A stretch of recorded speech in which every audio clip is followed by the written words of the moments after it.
Welcome to media today. ముందుగా headlines చూద్దాం. షర్మిల కాంగ్రెస్ లో చేరికపై జగన్ పరోక్ష వ్యాఖ్యలు. కాకినాడ సభలో జగన్ సుదీర్ఘ ప్రసంగం. పొత్తులు పెట్టుకుంటారు, కుటుంబాలను చీల్చుతారని ప్రతిపక్షాలపై విమర్శలు.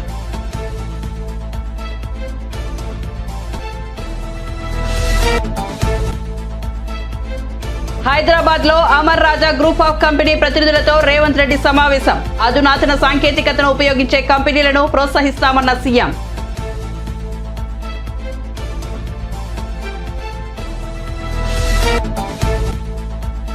వైసీపీ సీనియర్ నేత ఎమ్మెల్సీ రామచంద్రయ్య కూడా అధికార పార్టీకి గుడ్ బై.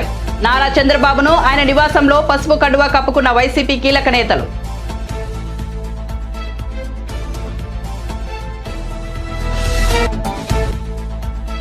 తెలంగాణలో బీజేపీ 8 నుంచి 12 స్థానాలు గెలుస్తుందన్న బండి సంజయ్. లోక్సభ ఎన్నికల్లో బీజేపీ 350కి పైగా సీట్లు గెలుస్తుందని ధీమా. తెలంగాణ ఆర్థిక పరిస్థితి బాగాలేదని వెల్లడి.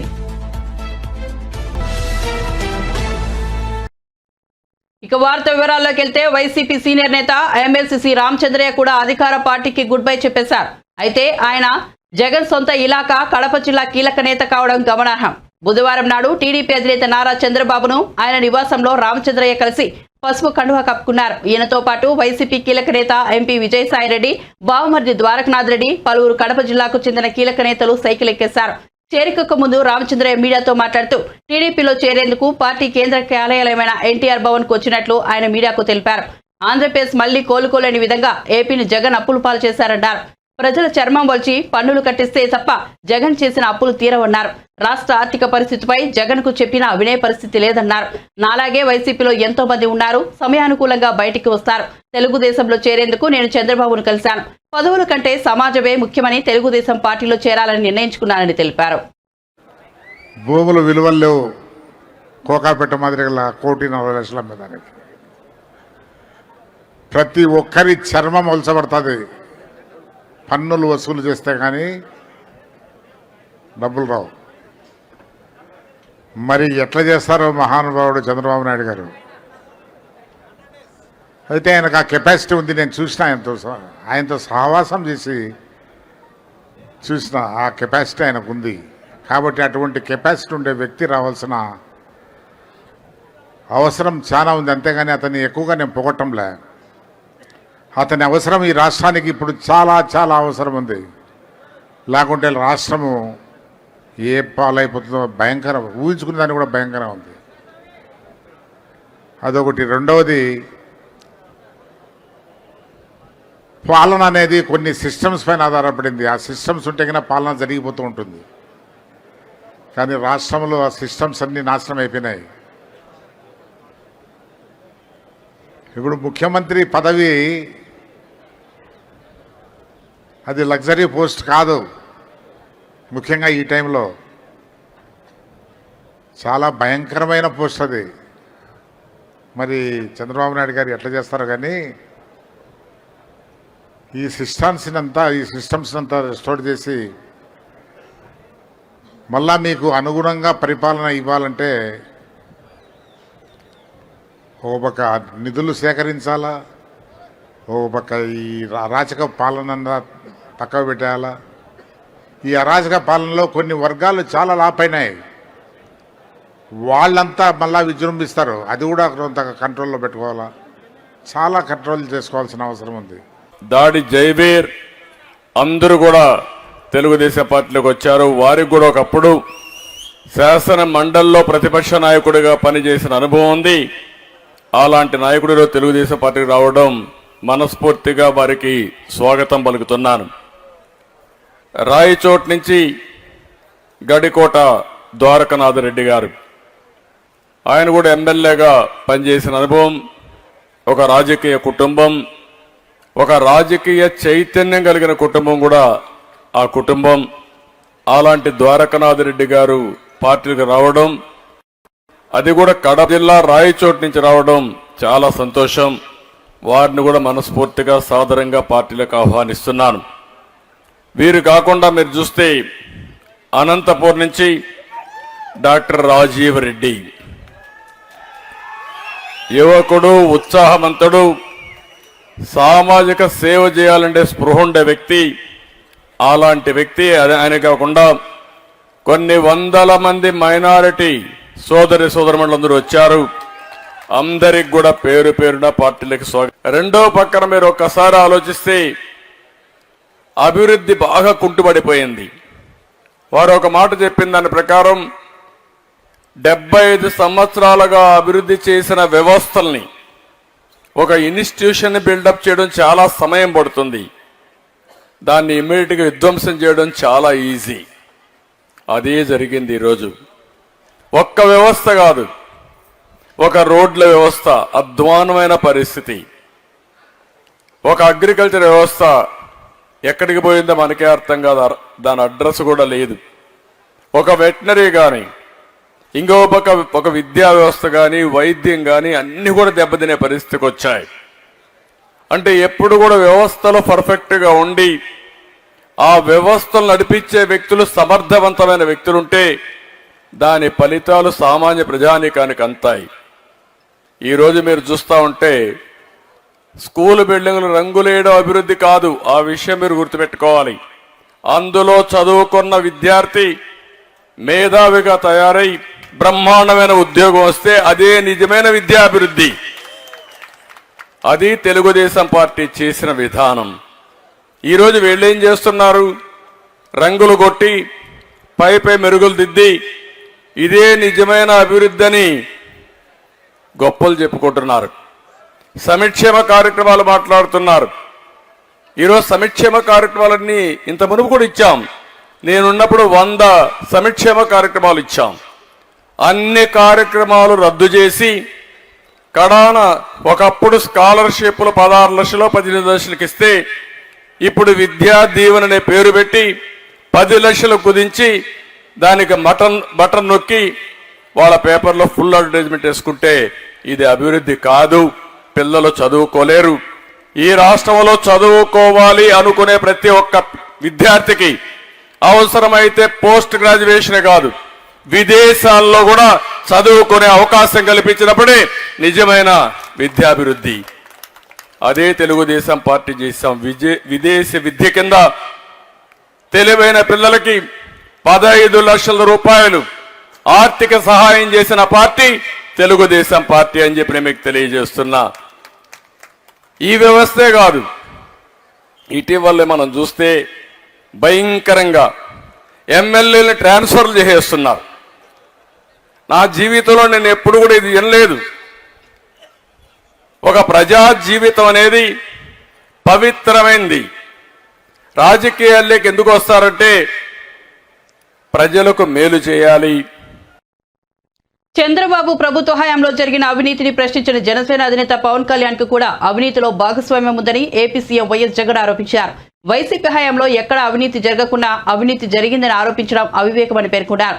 కాకినాడలో బుధవారం జరిగిన బహిరంగ సభలో ఆయన మాట్లాడారు. ఏపీ ప్రభుత్వంపై కేంద్రానికి లేఖ రాసిన పవన్ కళ్యాణ్ చంద్రబాబు అవినీతిపై ఎందుకు లేఖ రాయడం లేదని ప్రశ్నించారు. చంద్రబాబు పవన్ కలిసి 2014లో ఎన్నో హామీలు ఇచ్చి వారి హయాంలో పేదవారికి 3 సెంట్ల భూమి ఇస్తామని హామీ ఇచ్చి 1 సెంటు కూడా ఇవ్వలేదని మండిపడ్డారు. జన్మభూమి కమిటీలకు లంచం ఇస్తే తప్ప పని జరిగేది కాదని విమర్శించారు. రాబోయే ఎన్నికల్లో టీడీపీ జనసేన కుట్ర రాజకీయాలకు పాల్పడుతుందని, కుటుంబాలను చీల్చి రాజకీయాలు చేసే అవకాశం ఉందని పేర్కొన్నారు. ప్రజలు అప్రమత్తంగా ఉండి వారి కుట్రలను తిప్పికొట్టాలని కోరారు. తమ ప్రభుత్వ హయాంలో ఎక్కడా లంచాలు లేవని, వివక్ష అంతకంటే లేదని స్పష్టం చేశారు. ప్రతి అక్కకు ప్రతి చెల్లెమ్మకు వారి ఆదాయం పెరగాలి, వారి ఆనందంలో విధి రాత వల్ల అయితేనేమి 6,34,000 మందికి ఆ 1వ తారీఖున గతానికి ఒక్కసారి వెళ్ళమని చెప్పి మిమ్మల్ని అందరినీ కూడా కోరుతా ఉన్నా. మీ బిడ్డ ప్రభుత్వం రాకమునుపు దాదాపుగా 5 సంవత్సరాల కిందట, దాదాపుగా 4.5 సంవత్సరాల కిందటికి ఒక్కసారి వెళ్ళి ఒక్కసారి పరిస్థితి గమనించమని కోరుతా ఉన్నా. అప్పట్లో చంద్రబాబు నాయుడు గారి పరిపాలనలో ఎన్నికలకు 2 నెలల ముందు వరకు కూడా, అంటే 4 సంవత్సరాల 10 నెలల వరకు కూడా ఆయన పరిపాలన చేసిన ఈ 4 సంవత్సరాల 10 నెలల కాలంలో ఎన్నికలకు కేవలం 2 నెలల ముందు వరకు కూడా పెన్షన్ ఎంత అంటే కేవలం 1000 రూపాయలు ఇచ్చే ఆ రోజును ఒక్కసారి గుర్తుకు తెచ్చుకోమని అడుగుతా ఉన్నా. ఇది కూడా ఆలోచన చేయమని అడుగుతా ఉన్నా. ఆ రోజు కూడా ఆ ఎన్నికలకి 2 నెలల ముందు వరకు కూడా కేవలం 1000 రూపాయలు ఇస్తా ఉన్న ఆ పెద్ద మనిషి ఎన్నికలు వచ్చేసరికి 2 నెలల ముందు మాత్రం పెన్షన్ 2000 చేశాడు. అది కూడా ఎందుకు చేశాడు? ఎన్నికలే రాకపోయుంటే మీ బిడ్డ జగన్ 2000 చేస్తాడు అని చెప్పకపోయింటే ఆ చంద్రబాబు చేసేవాడా అని చెప్పి ప్రతి అవ్వను ప్రతి తాతను మీ గుండెల మీద మీరు చేతులు వేసుకుని ఆలోచన చేయమని చెప్పి ప్రతి అవ్వను ప్రతి తాతను కోరుతా ఉన్నా. ఈరోజు ఒక్కసారి గమనిస్తే గత 5 సంవత్సరాల చంద్రబాబు నాయుడు గారి పాలనలో యావరేజ్ కింద పెన్షన్ ఆ 5 సంవత్సరాలు కలిపి కేవలం 58,000 రూపాయలు మాత్రమే ఇస్తా ఉన్న ఆ రోజులను చూసి ఈరోజు మీ బిడ్డ పరిపాలనలో ఈరోజు ఈ 4.5 సంవత్సరం ఈ దాదాపుగా 5 సంవత్సరాలు కావస్తా ఉన్న ఈ 5 ఏళ్ల కాలంలో ఆ ప్రతి అవ్వాతాత చేతిలో పెన్షన్ అక్షరాల 1,47,000 రూపాయలు పెట్టడం జరిగింది.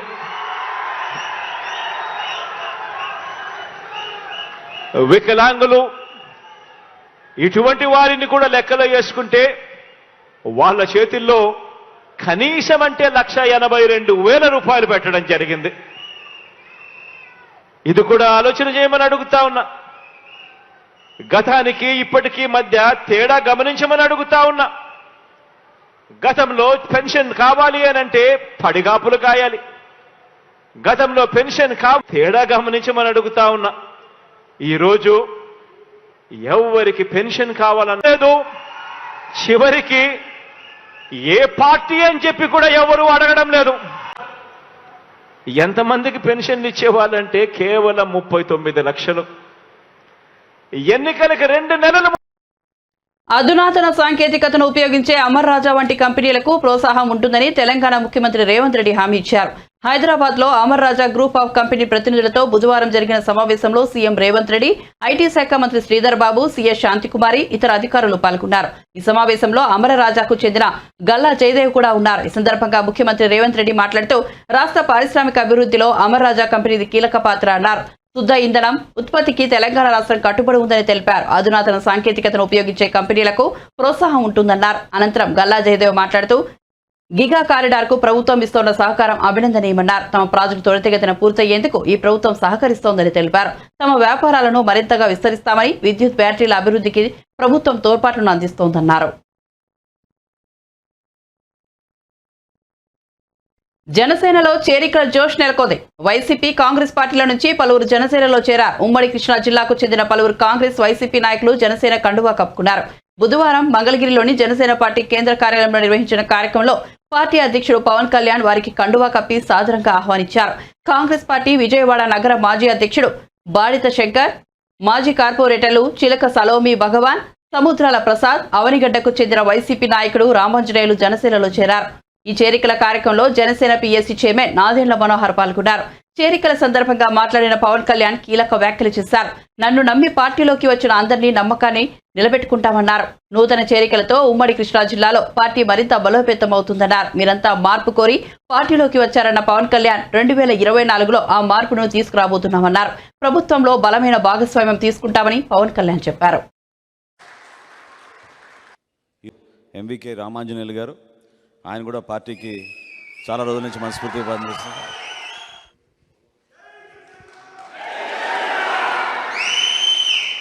మనస్ఫూర్తిగా మిమ్మల్ని అభినందిస్తున్నాం. పార్టీ తరఫున వెల్కమ్. ఈరోజు పార్టీలో, జనసేన పార్టీలో మీ అందరి సమక్షంలో జాయిన్ అవ్వడానికి వచ్చిన బాడిత శంకర్ గారికి, ఎంవికే రామాంజనేయులు గారికి, చిలక సలోమి భగవాన్ గారికి, సముద్రాల ప్రసాద్ గారికి మనస్ఫూర్తిగా మీ అందరికీ హృదయపూర్వక అభినందనలు. పార్టీలోకి మనస్ఫూర్తిగా మిమ్మల్ని ఆహ్వానిస్తున్నాం. మీ రాక కృష్ణా జిల్లాలో, ముఖ్యంగా విజయవాడ, అవనిగడ్డ నియోజకవర్గానికి మరింత బలోపేతం. ఇది సరైన సమయంలో వచ్చారు. దశాబ్దం నడుపుతూ వచ్చాను. మీ రాక నన్ను నమ్మి మీరందరూ వచ్చినందుకు మనస్ఫూర్తిగా మీ నమ్మకాన్ని నిలబెట్టుకుంటాం. చాలామంది మనందరం ఎదురు చూస్తూ ఉన్నాం కొంత మార్పు రావాలని. ఆ మార్పు 24లో తీసుకొద్దాం.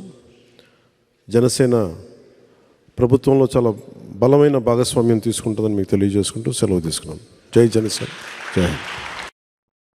వైఎస్ఆర్ తెలంగాణ పార్టీ అధ్యక్షురాలు వైఎస్ షర్మిలారెడ్డి వారి కుటుంబ సభ్యులను రిసీవ్ చేసుకోవడానికి ఎయిర్పోర్టుకు వచ్చానని ఆళ్ల రామకృష్ణారెడ్డి తెలిపారు. పెళ్లి ఆహ్వాన పత్రిక జగన్మోహన్ రెడ్డికి ఇవ్వడానికి షర్మిల వస్తుంది.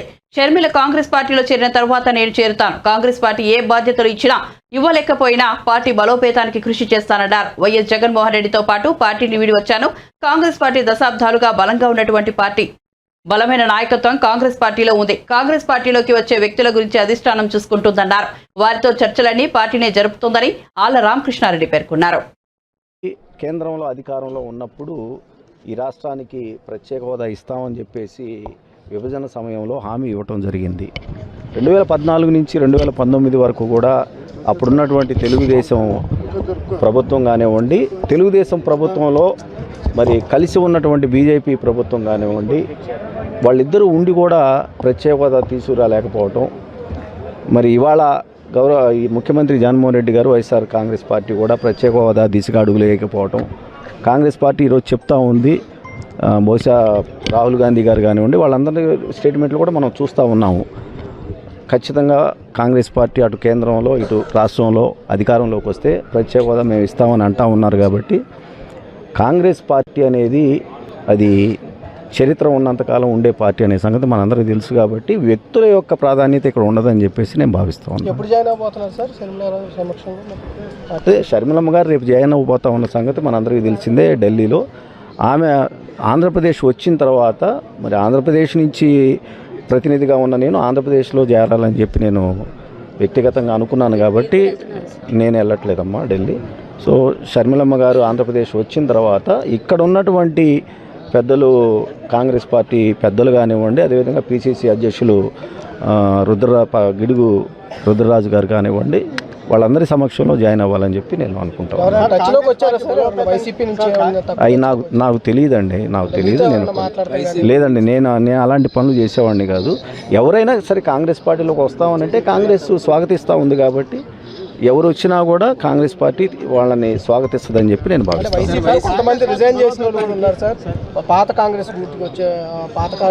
అవి వినపడతా ఉన్నాయండి వార్తలు. అలా మేము వైసీపీలో మాకు టికెట్లు ఇవ్వలేదు కాబట్టి మేము బయటకు వచ్చారు. షర్మిల గారి బాటలో నడుస్తూనే ఈ రాష్ట్రంలో కాంగ్రెస్ పార్టీని అధికారంలో తీసుకురావడానికి ప్రస్తుతం ఉన్నటువంటి కాంగ్రెస్ అధినాయకులతో అందరితో కూడా కలిసి ఇటీవల 11 నియోజకవర్గాలకు ఇన్ఛార్జీలను మార్చుతూ తొలి జాబితా విడుదల చేసిన వైసీపీ అధినాయకత్వం తాజాగా మరికొన్ని అసెంబ్లీ, లోక్సభ స్థానాల ఇన్ఛార్జీల నియామకాలను సంబంధించి రెండో జాబితా విడుదల చేసింది. 27 మందితో విడుదలైన జాబితా చూస్తే పలువురు ఎంపీలను అసెంబ్లీ నియోజకవర్గాలకు పంపించినట్టు స్పష్టమవుతోంది. కాగా పార్టీ అధ్యక్షుడు వైఎస్ జగన్మోహన్ రెడ్డి ఆదేశాల మేరకు తాజా ఇన్ఛార్జ్ నియామకాలు చేపట్టినట్టు వైసీపీ కేంద్ర కార్యాలయం ఓ ప్రకటనలో వెలువడింది. ఇటీవల ఇన్ఛార్జీల మార్పు అంశంతో వైసీపీలో అసంతృప్తులు చెలరేగాయి. తాజాగా జాబితా నేపథ్యంలో వైసీపీ నేతల స్పందనలు ఎలా ఉంటాయన్నది ఆసక్తికరంగా మారింది.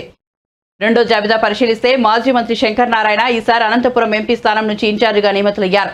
హిందూపురం ఎంపీ స్థానం నుంచి గోరంట్ల మాధవ్కు బదులు పార్టీలో చేరిన జయశాంతకు అవకాశం ఇచ్చారు. అరకు ఎంపీ స్థానం ఇన్ఛార్జిగా కొట్టగుల్లి భాగ్యలక్ష్మి నియమితులయ్యారు. Araku sitting MLA Gotteti Madhavi Araku ST స్థానం నుంచి ఎమ్మెల్యేగా పోటీ చేయనున్నారు. ఎంపీ మార్గాని భరత్రామ్ రాజమండ్రి సిటీ నుంచి ఎమ్మెల్యేగా బరిలో దిగడం ఖరారైంది. రాజమండ్రి రూరల్ ఇన్ఛార్జిగా మంత్రి చెల్లుపోయిన వేణుగోపాలకృష్ణకు బాధ్యతలు అప్పగించారు. కాకినాడ ఎంపీ వంగా గీతను పిఠాపురం అసెంబ్లీ నియోజకవర్గ ఇన్ఛార్జిగా నియమించారు. ముఖ్యంగా మచిలీపట్నం బరి నుంచి ఈసారి మాజీ మంత్రి పేర్ని నాని తనయుడు పేర్ని కృష్ణమూర్తికి అవకాశం ఇస్తున్నారు. మచిలీపట్నం నియోజకవర్గానికి పేర్ని కృష్ణమూర్తిని ఇన్ఛార్జిగా నియమించారు. పేదలను చంద్రబాబు ఎప్పుడైనా పట్టించుకున్నారా అని మంత్రి మేరుగ నాగార్జున ప్రశ్నించారు. బీసీలు జడ్జీలుగా పరిఖరారని లేఖలు రాసిన చంద్రబాబు కాదా అని చెప్పాలన్నారు. బుధవారం తాడేపల్లిలో మంత్రి మీడియాతో మాట్లాడారు. చంద్రబాబు ఒక పొలిటికల్ బ్రోకర్ అని మంత్రి ఫైర్ అయ్యారు. సీఎం జగన్ పాలనలో ఎస్సీ, ఎస్టీ, బీసీ, మైనారిటీలకు న్యాయం జరుగుతోందన్నారు.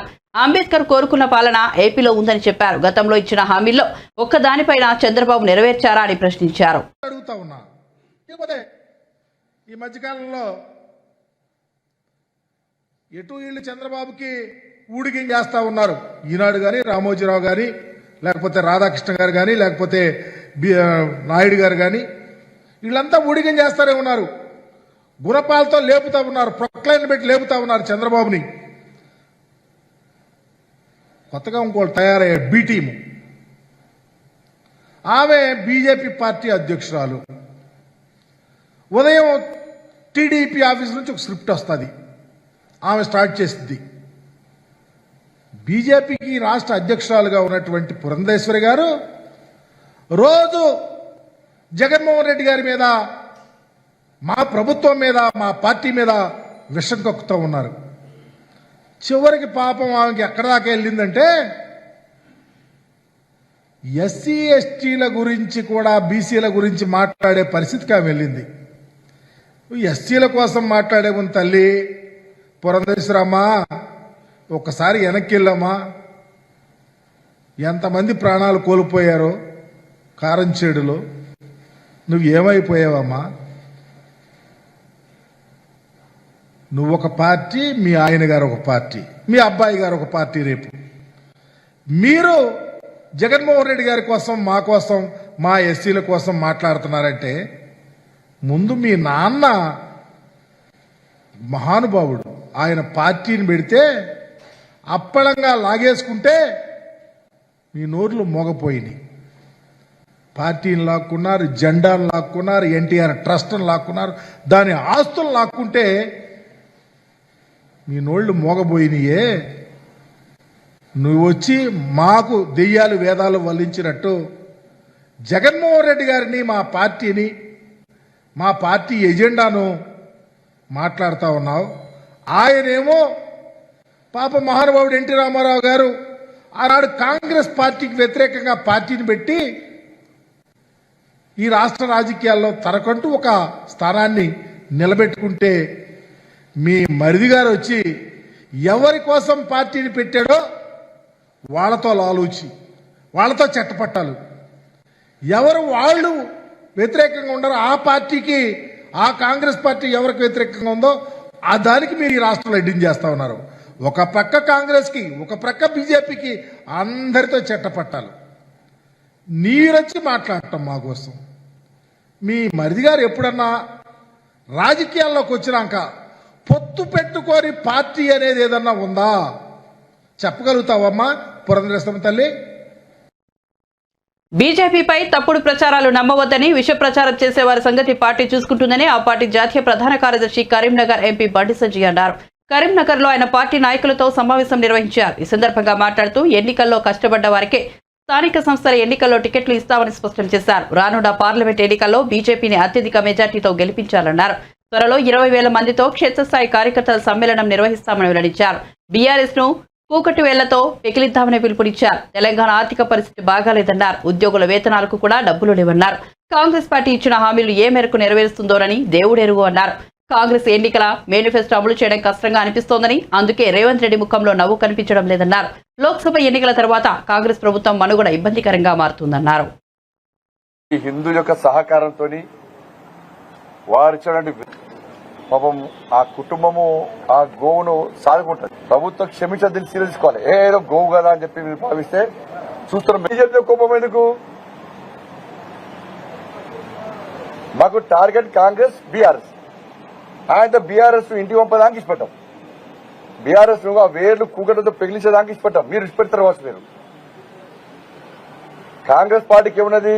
బీఆర్ఎస్ పెరిగినా ఏం కాదు, కానీ బీజేపీ పెరగదు. బీజేపీ రావద్దని కాంగ్రెస్ పార్టీ.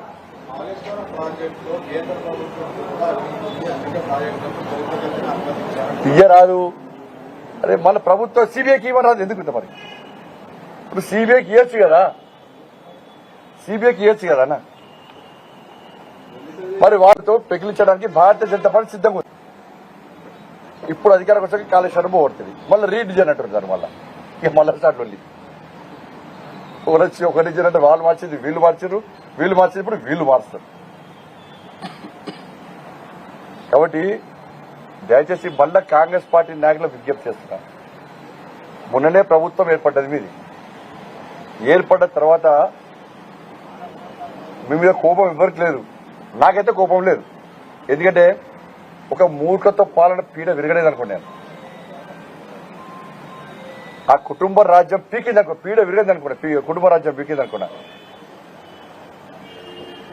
ఇంకా కొన్ని వేర్లున్నాయి, బీఆర్ఎస్ కొన్ని వేర్లున్నాయి, వాటిని కూకటి వేలతో పెకిలించడానికి భారతీయ జనతా పార్టీ సిద్ధంగా ఉంది. కాబట్టి మీరు మొన్ననే ప్రభుత్వం ఏర్పాటు చేసేవాడి మేము కూడా సమన్వయంతో ప్రశాంతంగా మేము సహకరించే ప్రయత్నం చేస్తామని చెప్పినాం.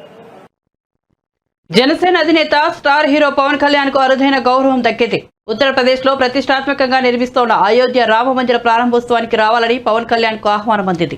ఈ మేరకు ఆర్ఎస్ఎస్ ప్రాంత సంపర్క్ ప్రముఖ్ ముల్లపూడి జగన్ ఆహ్వాన పత్రికను పవన్ కు అందించారు. కాగా ఈ నెల 22వ తేదీన అయోధ్య రామ మందిరంలో ప్రాణ ప్రతిష్ఠ కార్యక్రమం జరగనున్న విషయం తెలిసిందే. ఈ వేడుకకు దేశ విదేశాల నుండి ప్రముఖులు హాజరు కానున్నారు. ప్రతిష్టాత్మకంగా చేపడుతున్న ఈ కార్యక్రమానికి రావాలని శ్రీరామ జన్మభూమి తీర్థ క్షేత్ర ట్రస్ట్ ప్రముఖులకు ఇన్విటేషన్లు పంపుతోంది. ఇలాంటి ఈ వేడుకకు రావాలని ఆహ్వానం అందుకుని పవన్ కళ్యాణ్ అరుదైన గౌరవం అందుకున్నారు. కాగా సౌత్ సినీ ఇండస్ట్రీ నుంచి కేవలం సూపర్ స్టార్ రజనీకాంత్, పవన్ కళ్యాణ్ కు మాత్రమే ఇన్విటేషన్లు రావడం గమనార్హం.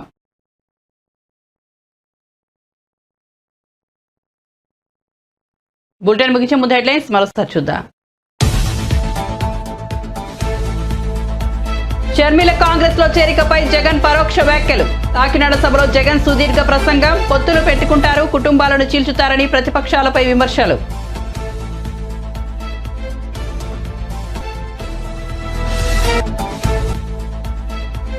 హైదరాబాద్ లో అమర్ రాజా గ్రూప్ ఆఫ్ కంపెనీ ప్రతినిధులతో రేవంత్ రెడ్డి సమావేశం. అధునాతన సాంకేతికతను ఉపయోగించే కంపెనీలను ప్రోత్సహిస్తామన్న సీఎం.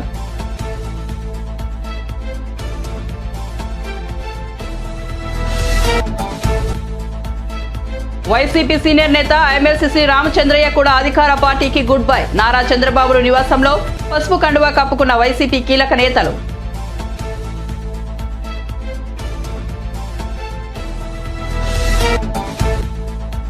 తెలంగాణలో బీజేపీ 8 నుంచి 12 స్థానాలు గెలుస్తుందన్న బండి సంజయ్. లోక్సభ ఎన్నికల్లో బీజేపీ 350కి పైగా సీట్లు గెలుస్తుందని ధీమా. తెలంగాణ ఆర్థిక పరిస్థితి బాగాలేదని వెల్లడి. మరిన్ని అప్డేట్స్ కోసం చూస్తూనే ఉండండి మీడియా టుడే.